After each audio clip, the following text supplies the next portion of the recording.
केंद्रीय health minister Mansukh Mandaviya ने आज संयुक्त रूप से सफदरजंग अस्पताल में एकीकृत चिकित्सा केंद्र का उद्घाटन किया। केंद्रीय आयुष मंत्री सर्बानंद सोनोवाल और केंद्रीय स्वास्थ्य एवं परिवार कल्याण मंत्री डॉक्टर मनसुख मंडाविया ने आज संयुक्त रूप से सफदरजंग अस्पताल में एकीकृत चिकित्सा केंद्र का उद्घाटन किया। इस अवसर पर स्वास्थ्य राज्य मंत्री डॉक्टर भारती परवीन पवार और आयुष राज्य मंत्री डॉक्टर मुजफ्फरा महेंद्र भाई कालू भाई भी उपस्थित रहे।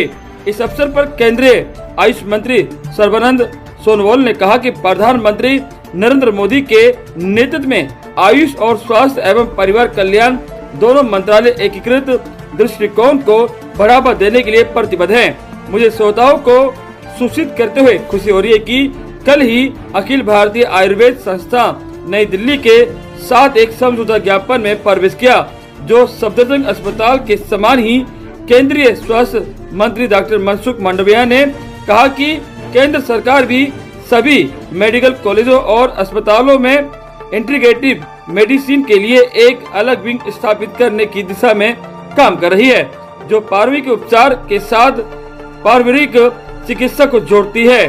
सरकार ने ध्यान योग और सभी पहलुओं को गतिविधियों का बढ़ावा देने वाले प्लेटफॉर्मों पर 1,50,000 स्वास्थ्य और कल्याण केंद्र स्थापित किए हैं। उन्होंने ये भी कहा कि आने वाले दिनों में मंत्रालय सभी एम्स में एकीकृत चिकित्सा के लिए एक अलग विभाग बनाने और अनुसंधान की व्यवस्था करने पर काम कर रहा है। इस संबंध में वर्तमान कार्यक्रम भारत में एकीकृत चिकित्सा की स्थापना में एक मील का पत्थर बन जाएगा।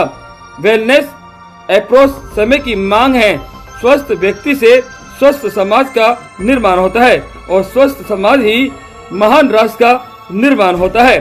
स्वास्थ्य मंत्री ने कहा कि प्रधानमंत्री नरेंद्र मोदी का वेलनेस अप्रोच बीमारियों और बीमारियों को दूर करने पर केंद्रित है।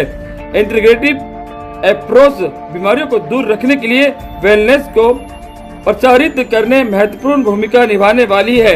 इस अवसर पर आयुष राज्य मंत्री डॉक्टर मुजफ्फरा महेंद्र भाई कालू भाई ने कहा कि हमने कोविड-19 महामारी के खिलाफ आयुष दवाओं के महत्वपूर्ण चिकित्सा और निवारक प्रभाव को देखा है। एमओएस स्वास्थ्य डॉक्टर भारती परवीन पवार ने दोनों मंत्रालयों द्वारा एकीकृत चिकित्सा विभाग स्थापित करने के लिए उठाए गए संयुक्त कदम की सराहना की है और कहा है कि चिकित्सा एक भारतीय प्रणाली अनादिकाल से जांची और सिद्ध हुई है। मुझे विश्वास है कि इंटीग्रेटिव मेडिसिन विभाग आने वाले समय में सेंटर ऑफ एक्सीलेंस के रूप में काम करेगा और त्रुटियों देखभाल की आवश्यकता वाले रोगियों के लिए आशा की एक किरण बनेगा। अखिल भारतीय आयुर्वेदिक संस्थान AIIA के निदेशक प्रोफेसर डॉक्टर तनुजा मनोज निसारी ने कहा कि दवा का भविष्य एकीकरण में निहित और सफदरजंग अस्पताल में पंचकर्म, योग, जीवन शैली और संबंधित बुनियाद ढांचे जैसे कई उपचार उपलब्ध हैं, जिससे कई लोग को फायदा हुआ।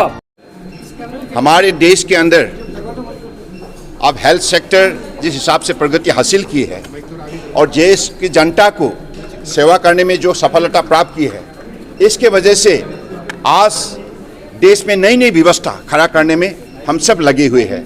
परम आदरणीय प्रधानमंत्री जी के निर्देश के मुताबिक हम दोनों मंत्रालय एक साथ मिलकर हमारे देश की जनता को स्वास्थ्य के सेक्टर में हम निष्ठापूर्वक सेवा करने के लिए हम प्रतिबद्ध हुए हैं। इसके लिए आज सफदरजंग हॉस्पिटल में all India institute of Ayurveda की एक यहाँ ब्रांच खुले गए हैं। इस integrative like system of medicine की जो विभाग, इस विभाग में भविष्य में पेशेंट के विशेष रूप से ख्याल रखा जाएगा और योगा, आयुर्वेदा और एलोपैथी तीनों को साथ मिलाकर इस व्यवस्था को आगे बढ़ाने के लिए हम लोगों ने ये मन बनाए हैं और उसी हिसाब से सारे व्यवस्था को आगे बढ़ाया जाएगा। आप लोगों का सहयोग चाहिए और आप लोगों को जैसे मालूम है कि हम एम्स का साथ भी ऐसे ही समझौता करने जा रहे हैं और एम्स में भी ऐसा ही व्यवस्था खड़ा किया जाएगा। उसी हिसाब से ज़मीनी हकीकत से जोड़ने के लिए दोनों सिस्टम के उपलब्ध आखिर गांव-गांव तक हो, इस विषय पर भी हम लगे हुए हैं।